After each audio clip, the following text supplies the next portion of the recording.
자, 2018년도 2학기 2학년 5반 첫 번째 거꾸로 교실의 디딤 영상을 시작하도록 하겠습니다. 지금은 토요일 8월 25일 오후 3시 34분이고요. 여기는 선생님의 집의 방입니다. 여러분들한테 이 영상을 찍기 위해서 3시에 농구가 있었는데 포기하고 또 이렇게 일부러 머리도 감고 깨끗하게 씻고 옷도 좀 좋은 걸로 입고 그러고 앉았습니다. 여러분들은 지금 어디에서 있을지 잘 모르겠지만 뭐 집에 있을 수도 있겠고 학원에 있을 수도 있겠고 또 뭐 농구부는 농구하러 갔겠고 그럴 텐데 어쨌든 이 영상을 볼 때는 이 교과서를 가지고 와서 교과서를 펼치고 앉아서 요걸 보면서 필기도 하고 그렇게 하면 되겠습니다. 주로 이제 빨간색 펜, 볼펜, 샤프 이런 거 필요하겠죠. 준비해 가지고 다시 앉도록 하세요. 그럼 본격적으로 교과서 내용 동영상 시작하도록 하겠습니다. 자, 우리가 공부할 부분은 4-1단원 지난번에 읽고 초성 퀴즈도 했었던 원시 고대 및 고려시대 문학 단원의 길잡이입니다. 211쪽이고요.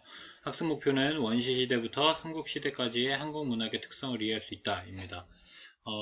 역사와 관련돼서 우리나라 문학이 어떻게 시작이 됐고 그래서 삼국시대까지 어떤 식으로 흘러가는지 그 일부를 살펴보도록 할 거예요.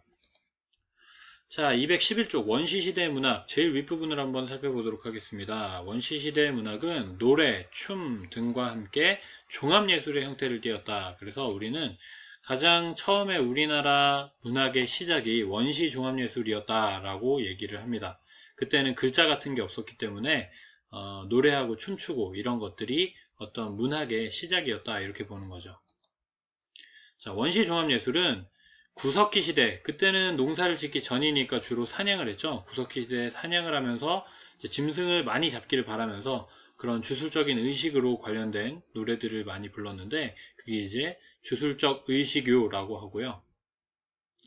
이제 신석기 시대 농경 생활이 시작된 다음부터는 풍요로운 농작물을 수확할 수 있길 바라는 그런 노래를 불렀는데 그렇게 일하면서 부르는 노래, 노동요입니다. 여러분들이 이제 청소하면서 주로 노동요를 부르죠. 작년 같은 경우에는 이제 가장 즐겨 불렀던 노동요가 윤종신의 존니였던 것 같아요. 들어가 보면 다 그냥 좋아 정말 뭐 그랬던 것 같아요.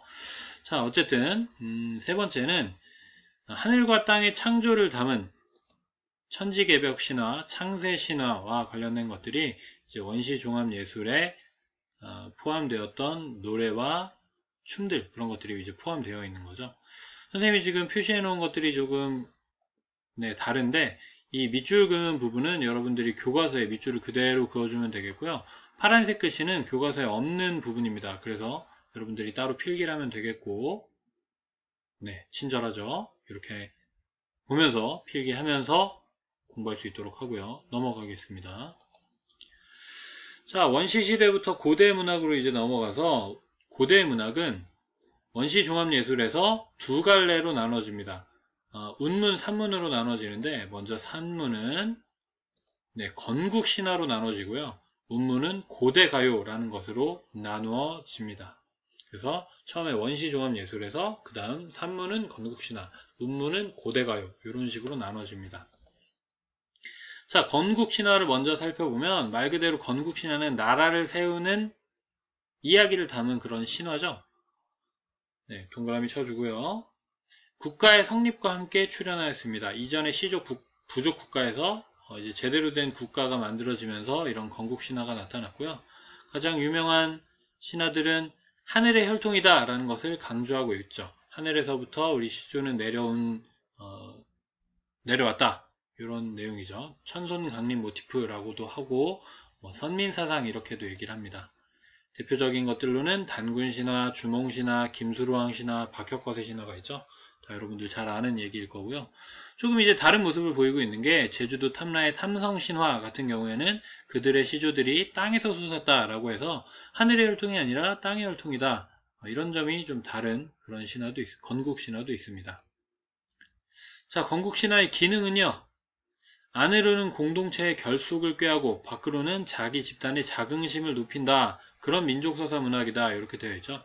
그래서 우리는 선택받은 민족이기 때문에 하늘에서부터 내려왔기 때문에 서로 이제 우리는 뛰어나다. 똘똘 뭉칠 수 있는 거고, 그리고 밖에다 다른 민족들에게 얘기할 때는 우리가 이렇게 뛰어난 민족이다. 이런 것들을 이제 자랑스럽게 얘기하는, 그게 이제 건국신화의 기능이다. 이렇게 볼 수 있습니다.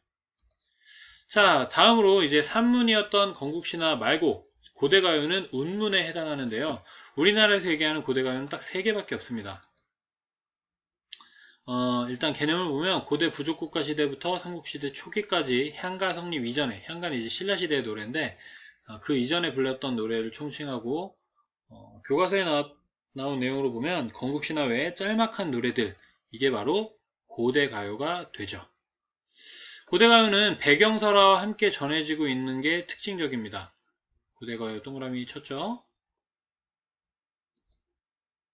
대표적인 작품으로는 구지가, 황조가, 공무도화가 이 3가지가 있습니다. 교과서에는 이 내용들이 나와 있지 않은데 영상에서 함께 내용을 간단하게 확인하도록 하겠습니다. 자, 구지가입니다. 구지가는 거부가 머리를 내어라. 내어놓지 않으면 구워서 먹으리. 굉장히 짧죠? 요겁니다. 가야의 건국신화에 삽입되어 있죠. 김수로 왕이 이제 하늘에서 내려와가지고 그 상자 안에 알이 있었는데 그 알이 부화해가지고 김수로왕이 됐다라는 그 건국신화의 내용에 들어가 있는 그 노래입니다. 옛날에는 이걸 좀 노래로 불렀겠죠. 우리 동요에 비슷한 게 있어요. 두꺼봐 한 집 줄게 세 집 다오. 뭐 그 노래랑 비슷하죠. 두꺼비, 거북이 뭐 이런 식으로. 자, 어쨌든 이 노래는 혼자서 했던 게 아니라 집단적 주술적인 성격을 가지고 있는데 여러 명이서 그 산 위에 올라가가지고 했던 그런 노래이고요. 우리의 왕을 달라 어떤 바람을 얘기하는 주술적인 성격을 띠고 있습니다. 그 덜 발전된 형태라고 선생님이 여기 써놓은 거는 집단적 주술적인 성격의 노래는 조금 이제 발전이 덜 된 형태인 겁니다. 어떤 예를 들어서 생각해 보면 좋으냐면 여러분들이 갓난아기 때에는 굉장히 모여 있으면은 집단적인 성격을 많이 띄어요. 그래서 한 명이 울기 시작하면 막 다 같이 울고 한 명이 웃기 시작하면 뭐 다 같이 웃고 굉장히 집단적이죠.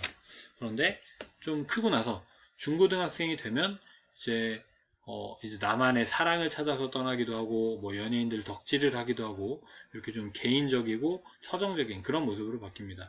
그래서 집단적 주술적인 성격이 조금 덜 발전된 형태라면 조금 더 이제 개인적이고 서정적인 형태로 가게 되면 조금 더 발전된 형태다 이렇게 봅니다. 자, 황조가입니다. 황조가는 펄펄 나는 적개꼬리 암소서로 정다운데 외로워라 이내 몸은 뉘와 함께 돌아갈고. 내용은 이렇게 되어 있고요.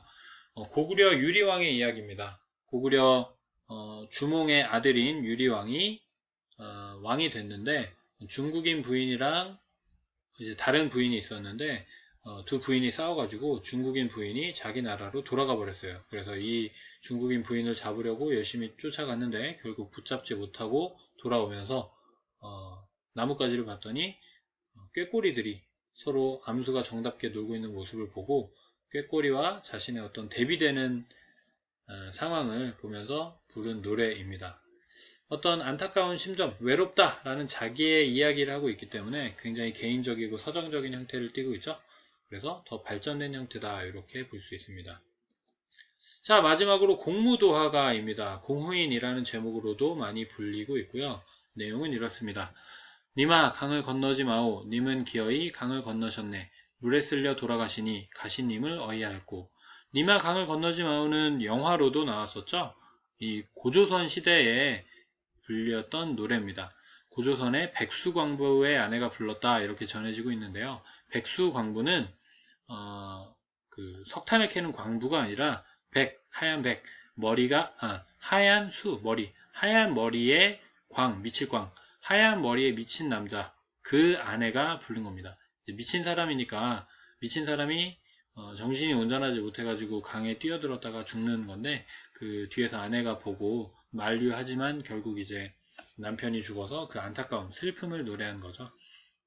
자기의 어떤 슬픔, 앞에 유리왕이 외로운 어떤 자기의 정서를 노래한 것처럼 여기서도 슬픔, 안타까움, 그런 자기의 정서를 노래한 개인적인 서정적인 그런 성격을 띠고 있는 더 발전된 형태를 띠고 있습니다. 근데 이제 고조선은 가야보다 더 먼저 생겼던 나라인데 시대적으로는 이 공무도화가가 앞서지만 형태상으로 봤을 때는 구지가보다 더 발전된 형태다, 이렇게 보면 되겠습니다. 그래서 고대가요 중에서 창작 시점은 가장 빠르다. 왜냐하면 고조선 시대에 불려졌기 때문에, 이렇게 보면 되겠습니다. 자, 일단 이 영상은 여기까지만 진도를 나가도록 하고요. 여러분들이 수업 시간에 오게 되면